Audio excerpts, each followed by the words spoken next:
Welcome, Jordan. Please keep your Hi. comments to 2 minutes. Hi. Hi, thank you all for inviting me to speak. Hi, my name is Jordan Kerstetter, and I am speaking to you in support of Riverseed School.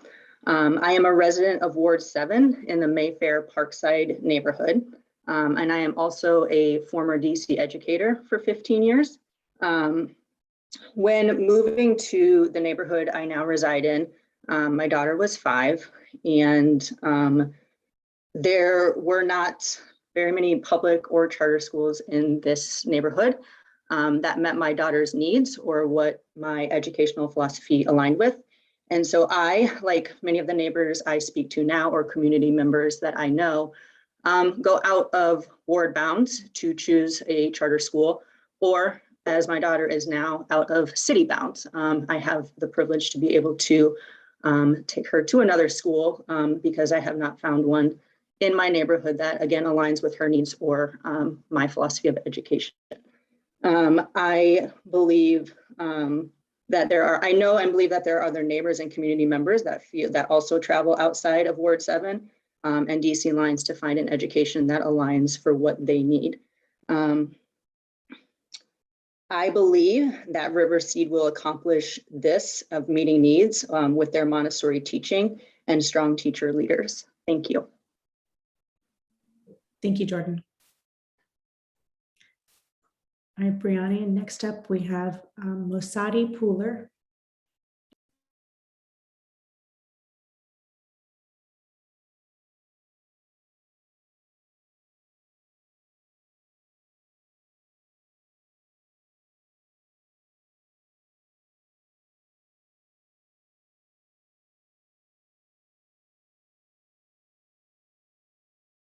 I don't see Mosadi. Okay, why don't we proceed with Melissa Bryant?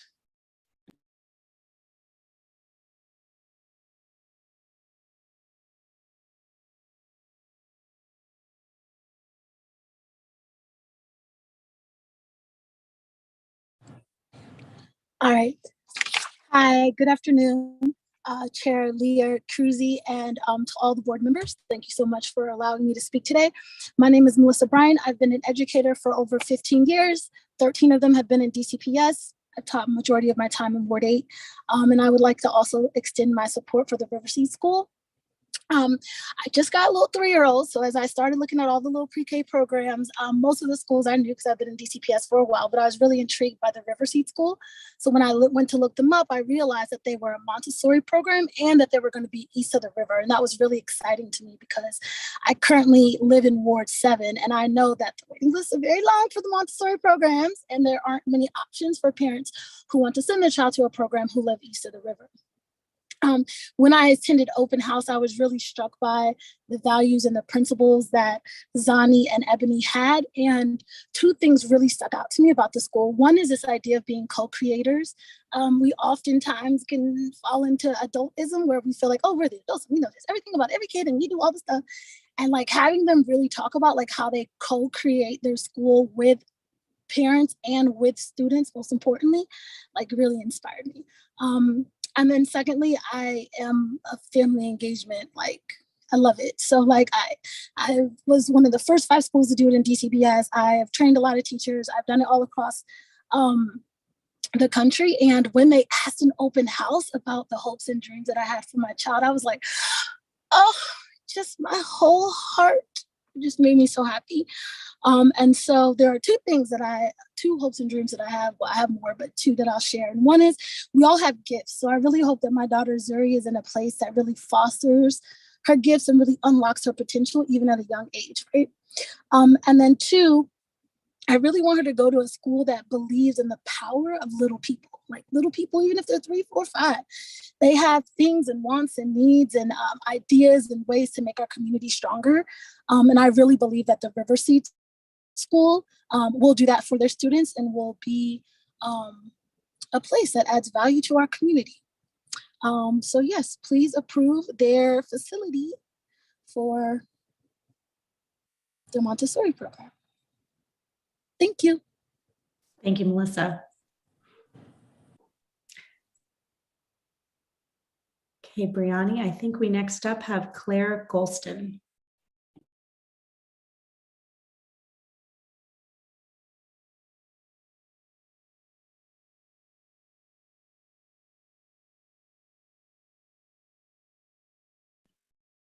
Welcome, Claire. Hi, everyone. Can you hear me? Hopefully you can. I'm sitting in my car. Thank you. I am Claire Golston, and I'm also an engaged parent in support of the Riverseed School and a Ward 7 resident in the Capitol View neighborhood. So I discovered the Riverseed School through my own exploration on the My School DC website, trying to mull through school options for my 4-year-old daughter. And although my daughter's first year of school has fared well, I came to recognize very early in the school year that she would greatly benefit from a more comforting, small, home-like environment.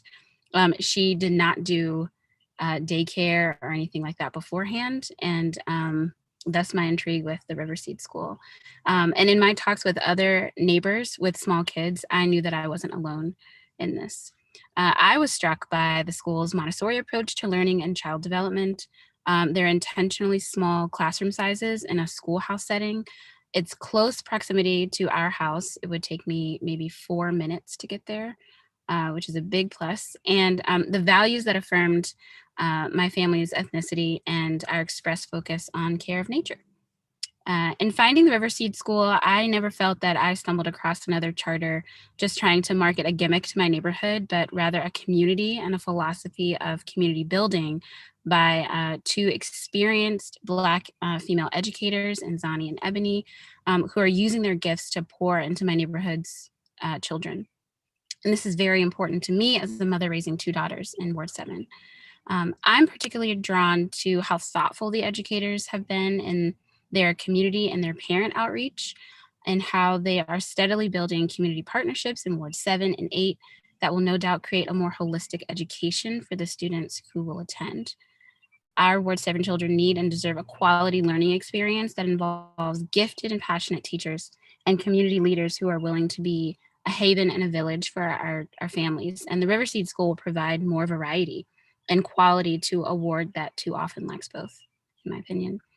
And what I appreciate most about the location of the Riverseed School is that it's a schoolhouse, which is very unique. This gives both children and parents a new view of what education would look like for their child, one that isn't overwhelming or hurried, but safe grounds on a quiet street that can provide a culture of learning that isn't as readily available to them in a traditional school setting, and or so seamlessly built into their current learning environment. It's a new vision of education for this ward, one steeped in family and home, and I'm thrilled to have the opportunity to enroll my daughter to a school east of the river that will blaze that trail, and it's so close to our house. So in conclusion, I think that with the full support of this board and other families and community stakeholders, the Riverseed School can help our children flourish in ways that haven't been afforded to kids in Ward 7. The founders and the supporters of the school are laying a tremendous groundwork for our children and trying to provide a physical environment and learning philosophy that can help our smallest learners thrive in a more therapeutic space. So please approve the facility for this unique micro school. Yeah, and I thank you for your time. Thank you, Claire. All right, Brianni, I think we have Clifford Bussey up next.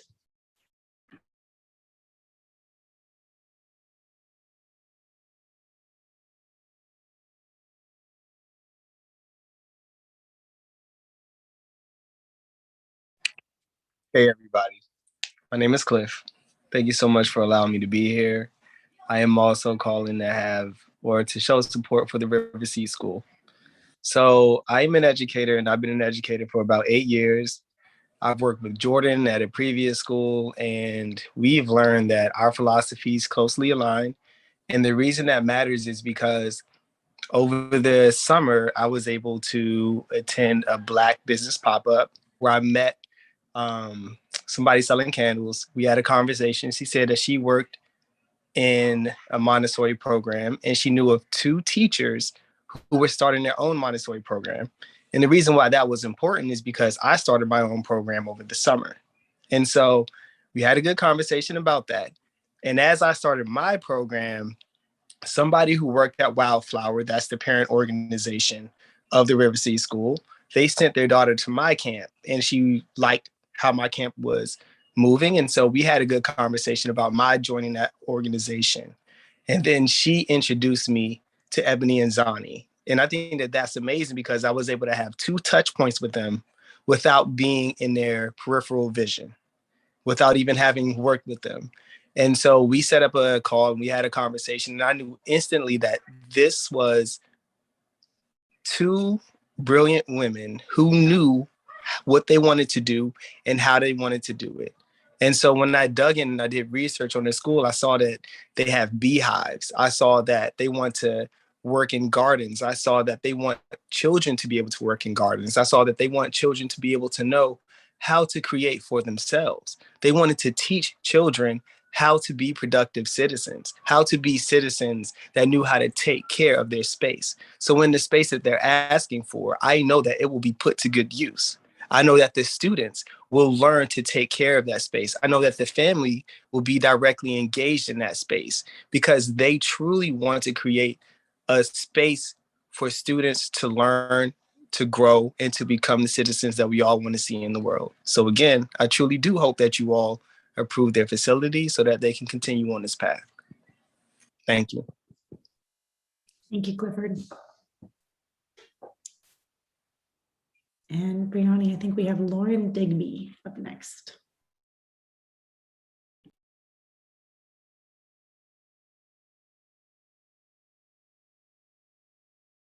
I don't see Lauren Digby.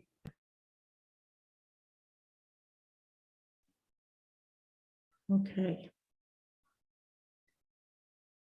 Then why don't we proceed and we'll invite Hannah Cousineau from the DC PCSB staff to join. And if there are members of the DC Wildflower team that may be joining. Hi, Hannah. Hannah, are we expecting anyone else to join? We are. There are some members of the DC Wildflower team that will be presenting. So I'll just give it a second to see them pop up on the screen.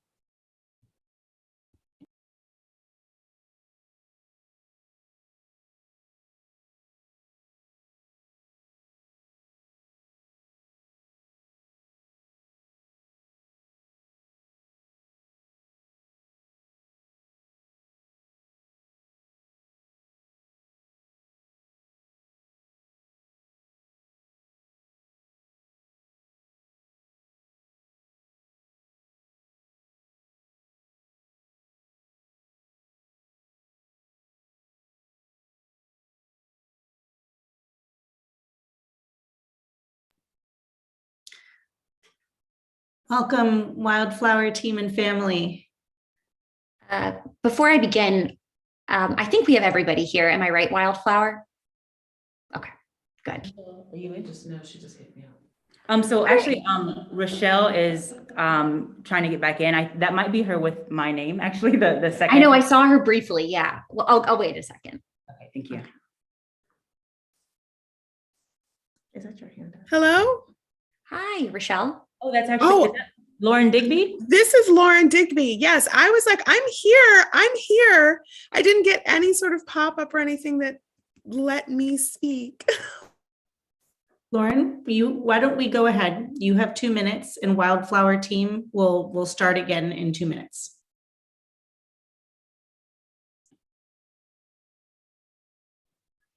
I think I lost you, Lauren.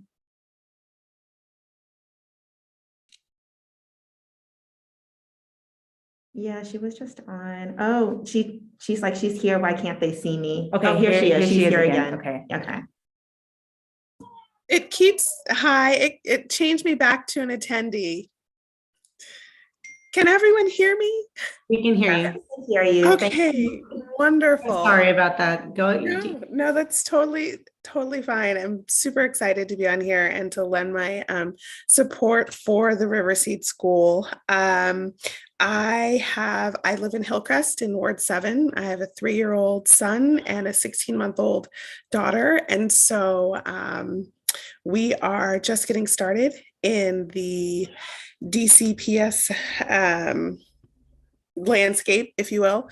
I came across Riverseed School because I was going through my school.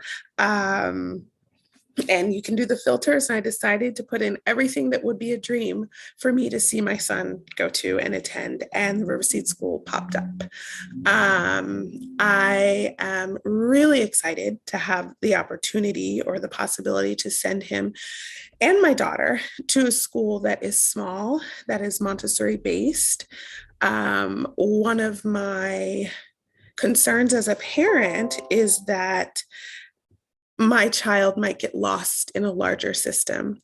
We are working very hard to have him be, a wonderful human, and we want to nurture that.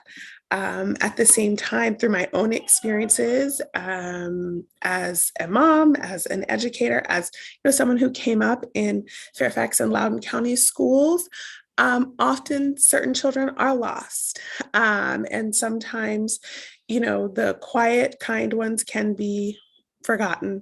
And so the micro school really, really appealed to me. I got a chance to go to one of the play dates and meet Ebony, meet Zani, and my son instantly connected with them. My husband is Pakistani, and so raising a multicultural family, biracial children in 2022 and beyond is, daunting. It definitely is. And I wanted a space that would foster his growth and let his mind blossom without impediments. And I want a space that's progressive. We live in a Me Too, Black Lives Matter, LGBTQIA plus environment. And I want my children to be prepared, but I also want them to feel as though they are in their community. I don't want them to have to leave where they are, leave their neighbors and their friends to be able to get that type of environment. I think that it's something that has space and is necessary in our ward. So thank you so much. I just wanted to lend my support. I'm really excited about the facility being approved, and I appreciate everyone's time today.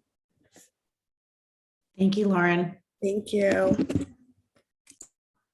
Okay, now we'll return to the Wildflower team and Hannah. Okay. Hello, my name is Hannah Cousineau, manager on the school performance department. This is a public hearing on the proposed facility location of DC Wildflower. The school received conditional approval in April 2021 to operate a charter school. One of the conditions for full approval is securing a facility. DC Wildflower plans to locate its first facility site, named the Riverseed School, at 913 55th Street Northeast in Ward 7. Pending its full charter approval, the school will begin operation in school year 2022-23, enrolling up to 25 students in grades pre-kindergarten 3 and 4. At capacity, it will serve a total of 225 students in pre-K 3 through 5 across 6 sites. Representatives from the school are here to answer any questions you may have about the facility. And they do have some slides they'd like to present as well. Welcome, Wildflower team. Welcome. Thank you. Brianne, whenever you're ready. Thank you.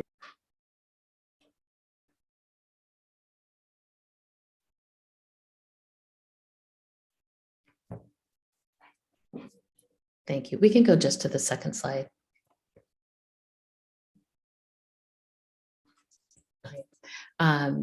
My name is Rochelle Kimboko. I'm the executive director of DC Wildflower, and I am really excited to be here. You're not going to hear a lot from me. You're going to hear a lot from Ebony and Zani. So I wanted to take a minute to talk a little bit about our planning year and how things have gone, and just share some of the things that may or may not come up. So this has been a year full of establishing partnerships that align with our mission. You're going to hear a lot about them. We have had success in hiring an executive director, obviously, and recently filled out the rest of the back office team, which is also really exciting. We've identified our first school site. Again, you know that because we're talking about it today. And we've partnered with the PCSB to accelerate our conditions timeline so that that school facility can be ready in the fall. And we are really grateful to Hannah and her team of folks who've worked so hard to support that. And we've built strong partnerships east of the river with people and neighborhood organizations that are going to bring a richer experience to the school. And so I'm going to stop talking and turn it over to Ebony and Zani, and they're going to walk through the remaining slides. All right, you can move to the next slide, Brianni. So when we first thought about this space, we considered our vision, which is to have an intimate space where children, families, and community members would have a home to learn and grow within. And that is exactly what we found at 913 55th Street Northeast. A crucial component of the vision of the Riverseed School was to be in Ward 7 and to prioritize access to green space for our students and families. This home meets that need. And as we began to formally explore the feasibility of the space, we were immediately reassured by the Office of Planning that because of the lot size, zoning would not be an obstacle for this property. You can move to the next slide. And so when we state that we're going to have a 2-classroom schoolhouse, the designs of the home are actually allowing each classroom to have access to learning space that exceeds the dimensions of a single room. Another element that you'll see on the left side of this is that we're building an entrance for elementary students on that upper level to be able to enter the space directly without having to go through the early childhood classroom. Next slide, please. So this is a list of our community partners. Our community partners are people and organizations, primarily in Ward 7, some are also in Ward 8, that we are actively working with or in the process of defining our working relationship with. 5 of these partners actually attended our last community talk last Thursday, where we invited people to really create a vision of what an ideal school would look like. And we also posed several questions that we're currently mulling over to make sure that we are able to co-create the Riverseed School with the community. We knew from our experience last year at the hearing that we needed to go into this planning year as deep listeners and to really examine what family experiences are like in Ward 7. I joined PAVE. My family started to attend a new school in Ward 7, and what I heard and learned from other families, educators, and other community organizations informed the partnerships that we sought out for the Riverseed School. You can go to the next slide. All right, so we just wanted to walk you through a brief timeline of our civic and community engagement once we identified the house. So we identified this home in November 2021. One of our most immediate action steps after that was reaching out to our single member district ANC, who is Commissioner Victoria Clark. Since then, we've been observing and attending different civic association meetings, including the ANC, as well as the Deanwood Citizens Association and Capitol View Civic Association meetings. In November, we also joined the DCA. In November is also when we began asking about how we could get on the January docket for the ANC 7C. After that, we made an announcement to the general body in January, Later that month, we presented to the executive committee. We had our first general body presentation in February. In that same month, we followed up again with a meeting with the executive committee. And in March, we had another presentation with the general body. Next slide, which is also our last slide, please.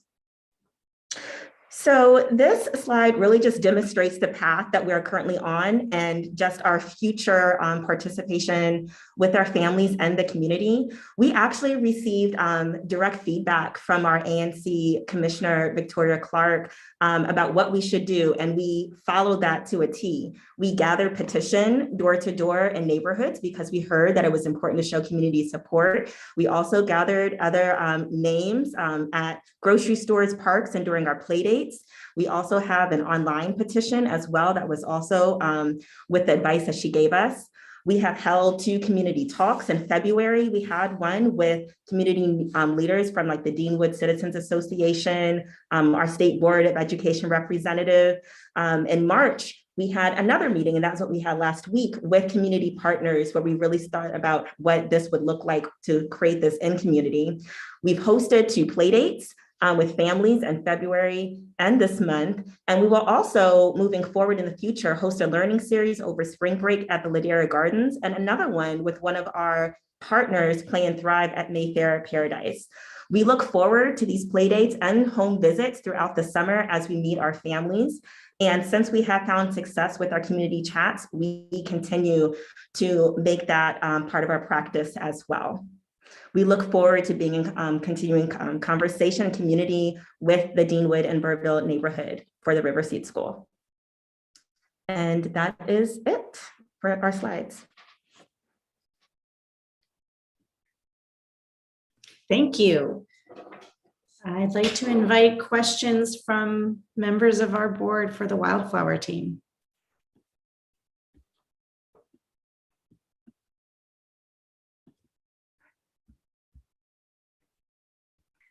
Sure, I can start us off. Thank you so much for the presentation. You talked a little bit about the community involvement and outreach that you've done so far. Have you received any negative feedback about the school site from the neighbors in particular? How are they feeling about your possible location there? Yes, we have received some feedback, some that is a little negative from immediate neighbors. However, we did also go door to door, and we received 18 signatures that were excited about the Riverseed School. However, I can name some of those difficulties or some of the pushback that we've received from some immediate neighbors. One is about parking, concern about parking. Another is about construction noise and also security for immediate neighbors. All of these are concerns that are important, and we're currently thinking about how we can solve these problems, whether it is through having a relationship with the church that's down the street, thinking about how we can commute together. And also when it comes to security, thinking about what kind of system that we have that will also support the immediate neighbors for any concerns that they may have as well.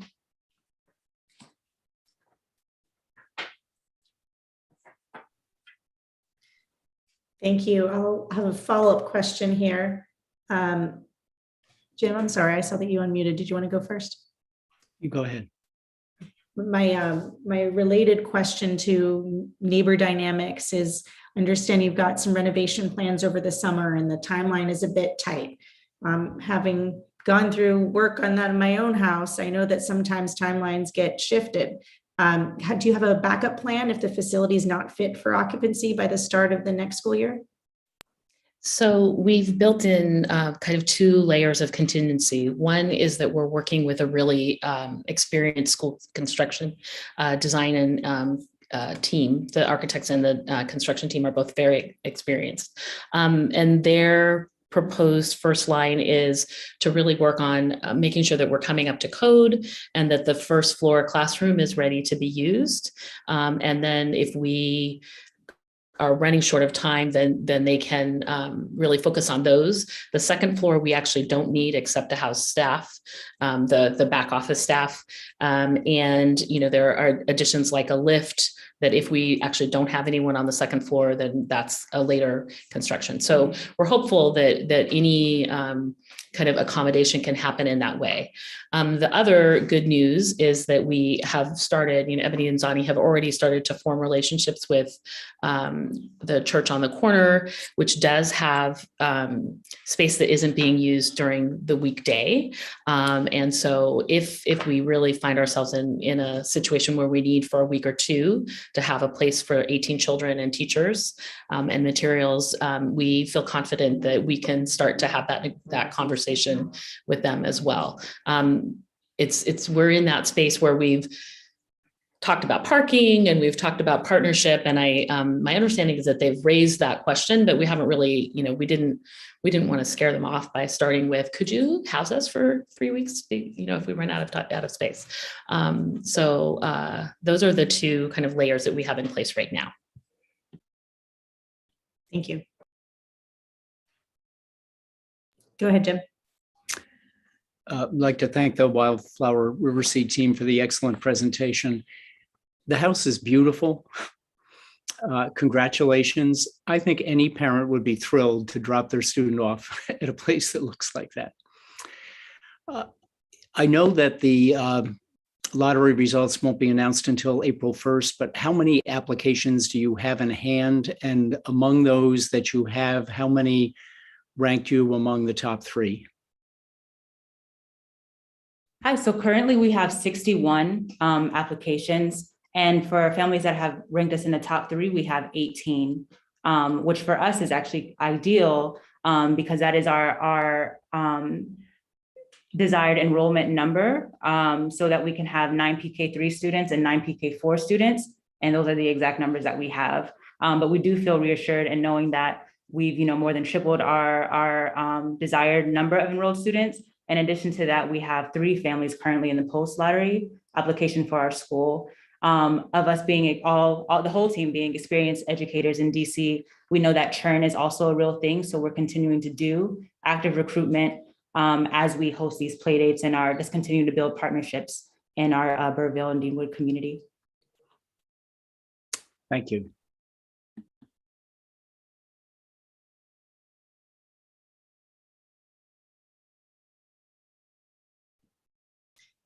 It sounds like from your response and what you're seeing from lottery results that you will have sufficient enrollment, but in the event that you enroll fewer than 16, which it looks like is what your budget relies on, how will the school remain financially viable? Sorry, 3 people in the same room. So 2 answers. One, we're actually pinning our budget on 18, and we have ability to enroll up to 20, which likely we will, just again, as Ebony and Donnie mentioned, knowing that that there's a likelihood that people will leave, right? So there'll be some churn over the summer. We worked to build some contingency budgets for 16. That's really our ceiling. I mean, sorry, that's our basement space. And the consequence of being at that enrollment is really that the back office staff end up having a more active role in the day-to-day support of things. There's less support for aftercare, and that is a very tight place to be. 18 is a budget that Ebony and Zani are really happy with. 20 would, be an excess, but it would also mean a little more management. So we're kind of we're really hoping to stay within the 18 to 20 window. Over 20, then there's a concern about managing enrollments for the future years. If you know Montessori, we try to have balanced cohorts, and we don't want to have those classrooms get too big in future years. So I don't know if that answers the question directly, but. It does, thank you. All right, Riverseed and Wildflower team, we will be voting on this in the April meeting. So thank you so much for your presentation, and we will see you next month. Thank you. Thank you so much. Thank you so much for your time. Okay, board, it is time for our public meeting. I will take a motion to approve the agenda for this evening.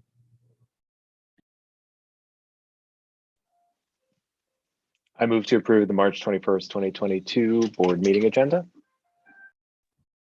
Second. Motion and second, thank you. I'll take a roll call vote. Rick Cruz. Aye. Ricardo Ganjam. Aye. Jim Sandman. Aye. And Leah Cruz as an aye. We move on to our consent calendar. Would any board member like to remove an item from the calendar for further discussion or state a recusal for the record?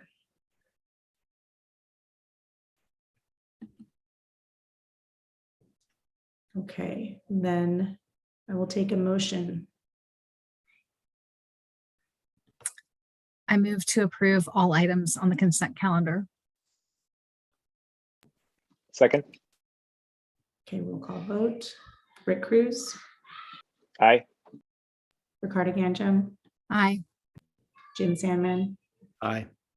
Leah Cruz is an aye. Is there any new business? Seeing none, then I will take a motion to adjourn. I move to adjourn the March 21st, 2022 board meeting. Second. Thank you. Rick Cruz, Aye. Ricardo Ganjam, Aye. Jim Sandman, Aye. and Leo Cruz is an aye.